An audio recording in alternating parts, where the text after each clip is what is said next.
Guess what I have in common with Bill Gates, Bill Clinton and Mahatma Gandhi? I'll tell you in a second.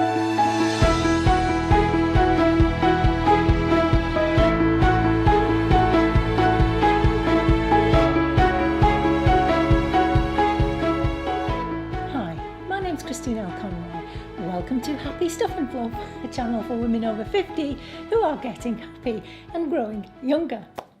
So what on earth could I have in common with Bill Gates, Bill Clinton and Gandhi?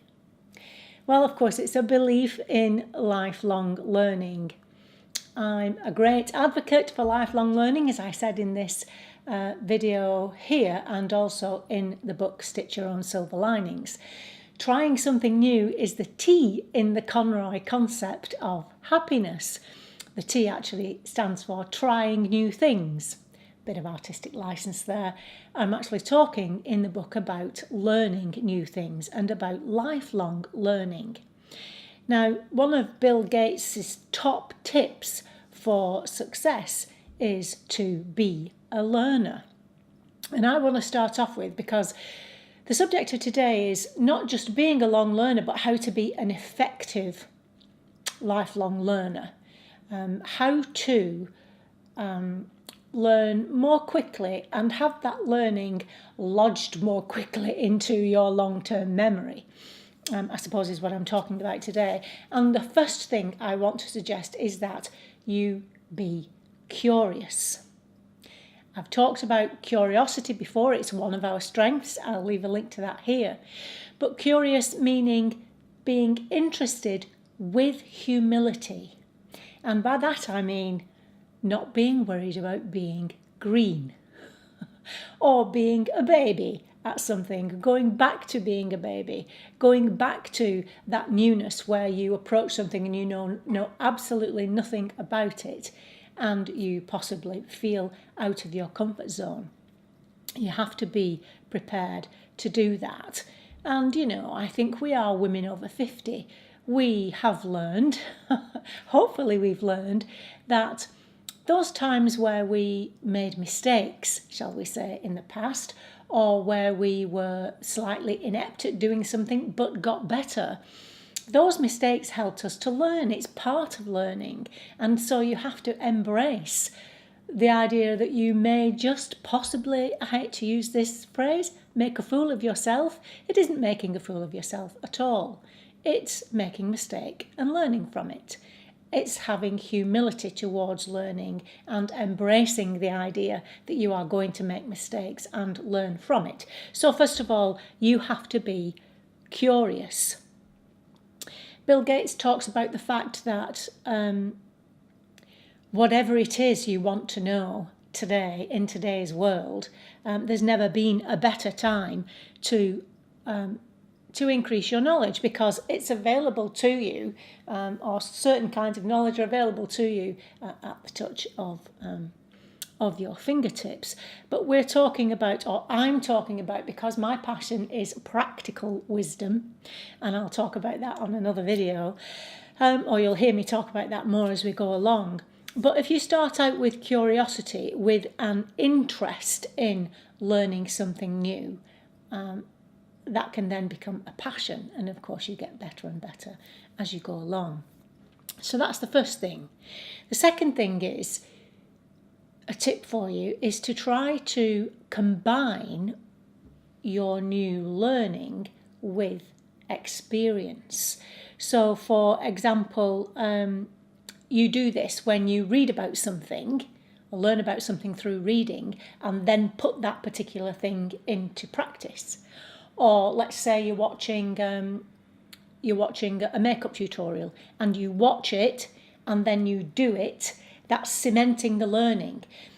It's not only speeding up your learning, but it is helping to put that learning, store that learning into your long-term memory, so that the next time you come down to sit down to do that particular makeup look, you'll know how to do it straight away. That's a very simple example, but in keeping with the idea that we've got the computers to learn everything, and obviously YouTube is a massive, massive tool for learning in that way.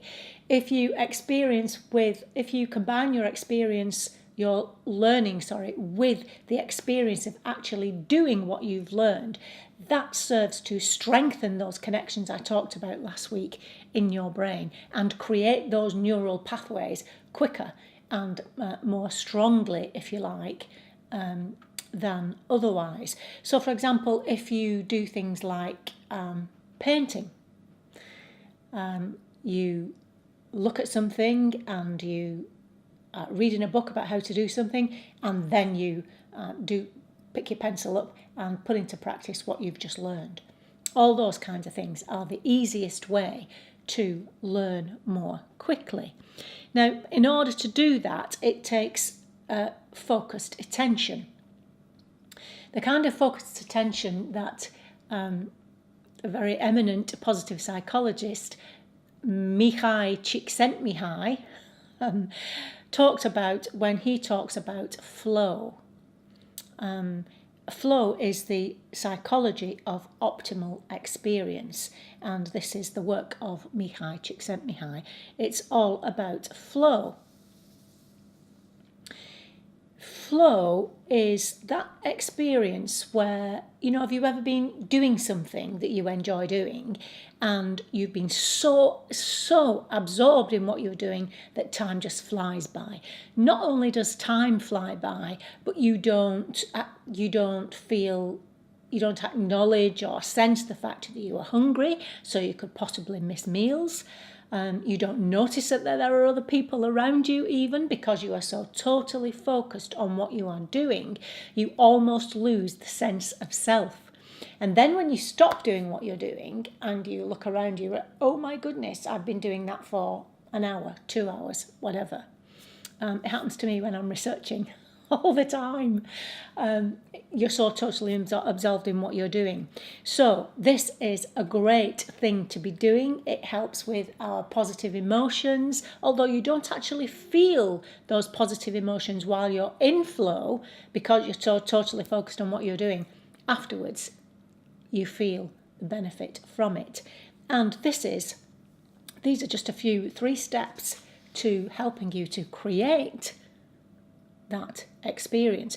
First of all, you have to choose something you enjoy doing, and then you need to strike the right balance between the challenge and your skill level, because obviously if you choose something that's too difficult for you, then you very quickly become impatient or bored with it, and if you choose something that's too easy, equally you get bored with it. So it has to be you have to set that right balance between the challenge itself of the thing you're doing and your skill level. And then break the activity down into small chunks. With going back to the example of painting, don't assume that you're going to paint a masterpiece straight away. You've got to break it down. How are you going to start? How are you going to build on it in order to do it? But if you choose an activity like that gives you instant feedback, that also puts you into this flow experience. So painting again, you can actually see yourself progressing as you move along. So you enjoy painting, you start slowly with something simple, and then once you start to do it, you chunk it down into smaller portions. So you start with something simple first, some small corner of the painting, and you can see that you are progressing. And when you've finished with that particular section, then you can move on to the next one. And when you're getting that kind of feedback as to how well you're doing, if you like it, you carry on. If you don't, you can come back and change things. That helps to create this, what we call the optimum experience. Just getting back to Bill Clinton, this is what he said. He said, I think the most important thing I've learned is that there is more to learn, and that we should all be hungry for a lifetime. And he talks about the fact that he's only just at the age of, I think he's around about 68, isn't he? Getting into being interested in particle physics. The world is changing and there is always something for us to learn. So there's something out there for you to learn that you would be excited by and be able to apply all these things to. Okay, so I hope that's helped in terms of helping you to become a lifelong learner, because I said in the last video, if you haven't watched that yet, please watch it, because it's incredibly important that we become and remain lifelong learners. So what do I have in common with Mahatma Gandhi? Well, I'm going to leave you with what Mahatma Gandhi says, because I think this should be our motto on Happy Stuff and Fluff, and it's this: live as if you were to die tomorrow. Learn as if you were to live forever. And I'll leave you with that thought. I'll see you next time. And until then, remember that on the Happy Stuff and Fluff, we are getting happy and growing younger. See you soon. Bye-bye.